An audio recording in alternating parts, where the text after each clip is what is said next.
Boa noite, pessoal da Isolada 2 do grupo G8, mais uma aula no sistema EAD.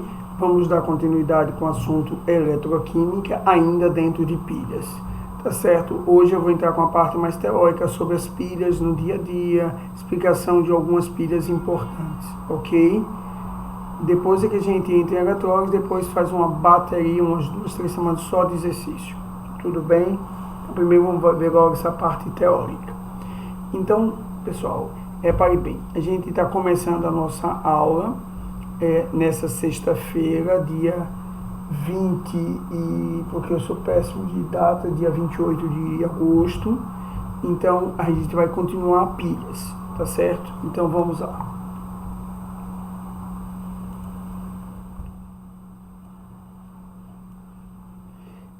Na aula passada eu parei nessa questão 3 que eu vou retomar só para a gente ter uma ideia de todos os conceitos que foram discutidos. Considere as seguintes reações e os potenciais normais de redução. Por que redução? Porque os elétrons estão antes da seta. Quando a espécie está ganhando elétron, ela está sofrendo redução. Quando os elétrons estão depois da seta no produto, a espécie está doando elétron, então ela está sofrendo oxidação. Mais uma vez eu reforço, a IUPAC recomenda que sempre escreva as semi-reações dos dados no sentido da redução, mas ela não obriga, o vestibular pode botar no sentido da oxidação. O que não é comum é o vestibular botar uma no sentido da redução e o outro da oxidação, porque aí ela deu a pilha funcionando, e é justamente isso que ela não quer. Mas já aconteceu numa prova da Consultec, que ela deu a pilha funcionando, e eu acredito que foi até para pegar o candidato que invertesse automático perdia a questão. Então sempre observe onde estão os elétrons. Se estiverem em lados opostos, a pilha já está funcionando, você não precisa inverter mais nada. Bom, primeiro os elétrons estão antes da seta, então a redução. Um outro detalhe importante, que é 1 mol de íon níquel 2+, precisou ganhar 2 mols de elétron. Porque se perguntar quantos elétrons o níquel ganhou para virar metal, se você disser que são 2, você perdeu a questão. 2 vezes a constante de Avogadro, que é 6 vezes 10 elevado a 23 elétrons. Então 1 mol de níquel 2+, ganha 2 mols de elétron e vira níquel, 1 mol de níquel metálico. A energia padrão envolvida nesse processo é de menos 0,25 volts. Não é volt/mol, então se você alterar os coeficientes dessa equação eletroquímica, não altera a energia padrão. O alumínio 3+, ganhou 1 mol de alumínio 3+, quando ele ganha 3 mols de elétron, ele vira 1 mol de ouro 3+. Quando ele ganha 3 mols de elétron, ele se transforma em 1 mol de ouro metálico. E a energia envolvida nesse processo é de mais 1,50 volts. Bom, os dois estão no sentido da redução. Os dois podem reduzir? Não. Se um oxida, um outro reduz. Aqui está mostrando que a redução do níquel 2+, é muito menos espontânea do que a redução do ouro 3+. Então o ouro permanece reduzindo e o níquel oxida.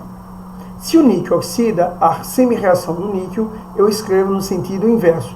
Não para essa pergunta, a pergunta é só DDP, é mais simples, eu estou montando a pilha como um todo. Então o níquel aí metálico vai sofrer oxidação, eu vou inverter a de cima. Se o níquel metálico vai sofrer oxidação, ele é o ânodo da pilha, ele é o polo negativo da pilha. Se o níquel metálico vai sofrer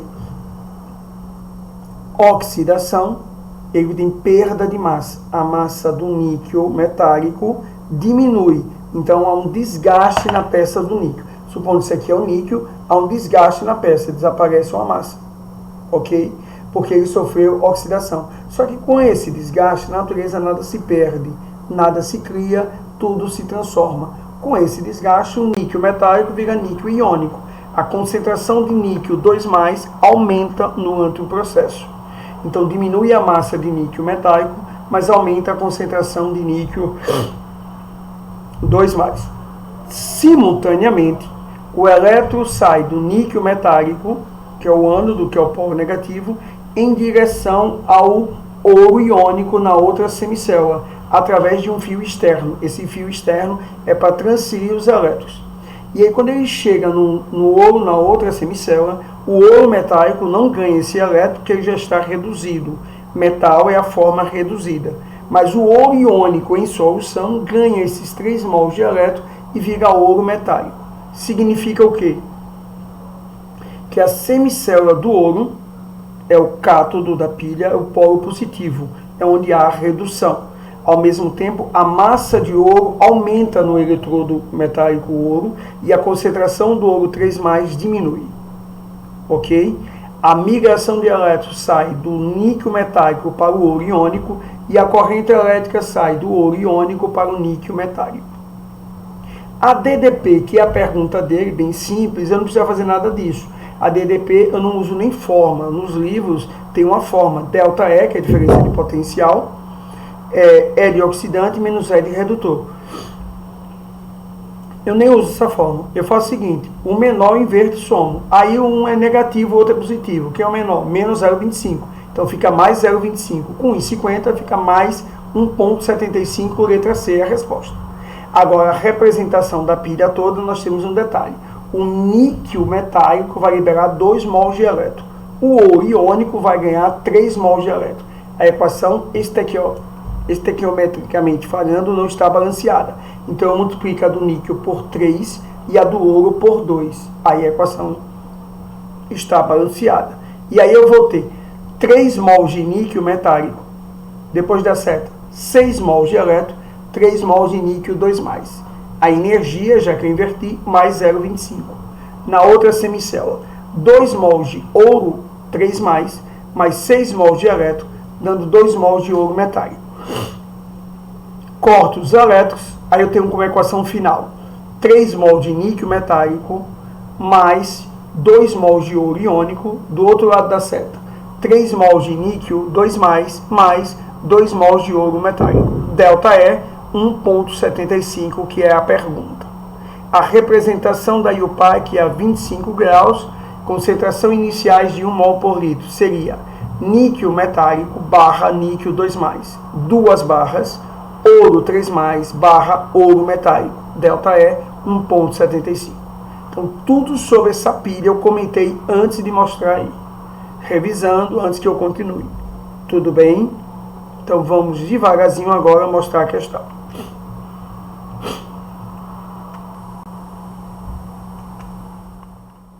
O ouro 3+, ganha 3 mols de elétron, vira ouro metálico. Ele continua reduzindo. O níquel metálico, já que vai oxidar, se transforma em níquel 2+, perdendo 2 mols de elétron. É lógico que eu tenho que multiplicar por 2 o ouro, por 3 o níquel. E aí eu corto os elétrons.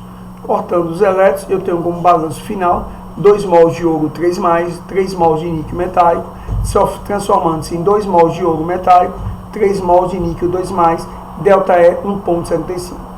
Só quero chamar a atenção de um detalhe. A representação da UPAC, aí você não começa com o ouro. A UPAC recomenda que comece a representação para quem oxida. Então você começa com níquel metálico barra níquel 2+. Não precisa botar os 3, basta dizer o metal quando está acontecendo. 2 barras, ouro 3+, barra ouro metálico, ΔE 1,75. Ok, pessoal? Tudo bem? Então vamos lá. Resposta, letra C, como eu tinha dito. Bom, agora a gente vai trabalhar com as pilhas no nosso dia a dia. Uma pilha que chama logo a atenção nossa é o que a gente chama de bateria. Ou pilha, ou acumuladores. No nosso caso, são as baterias de chumbo. O acumulador foi inventado pelo francês Pratier em 1860 e é uma associação, daí o nome bateria, de pilhas ou elementos ligados em série. Na verdade, você tem 12 volts, que é uma sequência aí de séries. Você tem um polo positivo e o polo negativo. Lembrando, se aqui é o polo positivo, aqui é o cátodo, é onde ocorre a redução. Se aqui é o polo negativo, aqui é o ânodo, onde acontece a oxidação.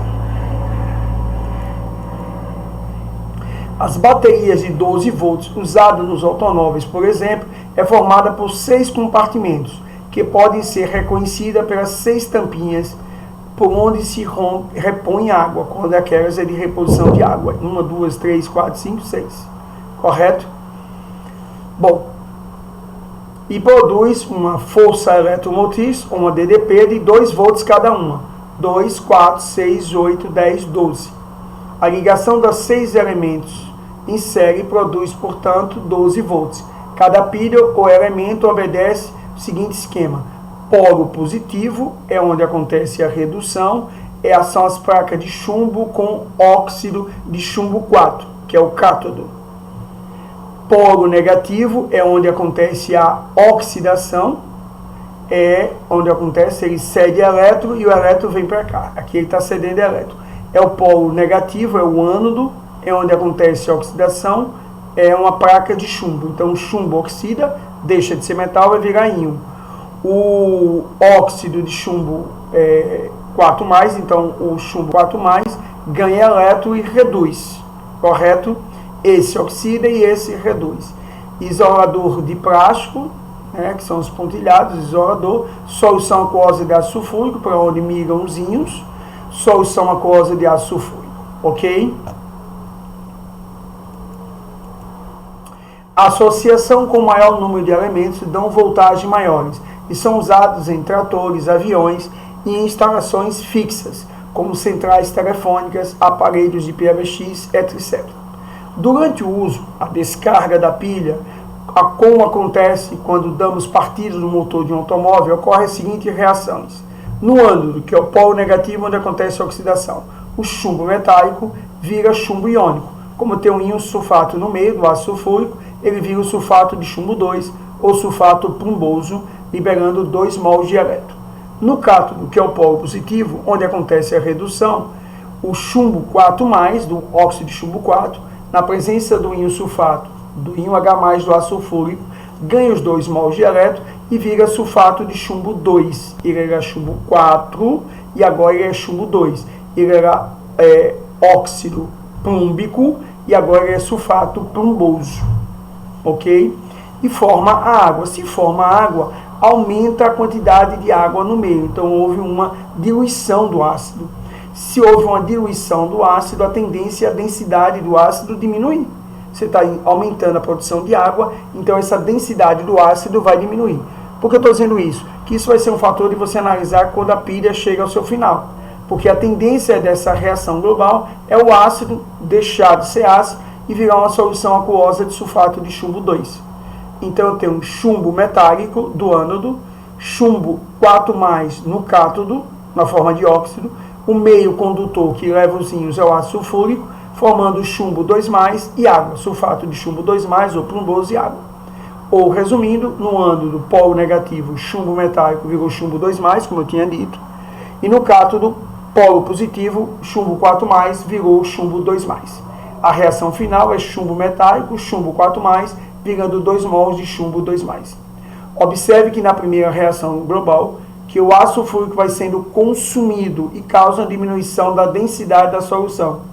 E é por isso que se pode testar a carga da bateria com um densímetro semelhante ao representado na página seguinte. Eu vou mostrar na página seguinte aqui o densímetro. O ideal é 1,280 gramas por centímetro cúbico ou gramas por ml a densidade da água.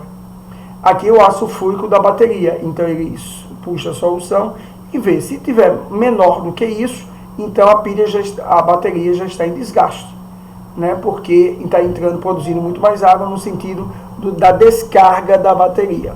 Correto, pessoal? Então, isso aqui é a representação da bateria, do acumulador de uma pilha que a gente usa nos automóveis. E na próxima sessão de vídeo, a gente continua com outras pilhas. Eu volto já.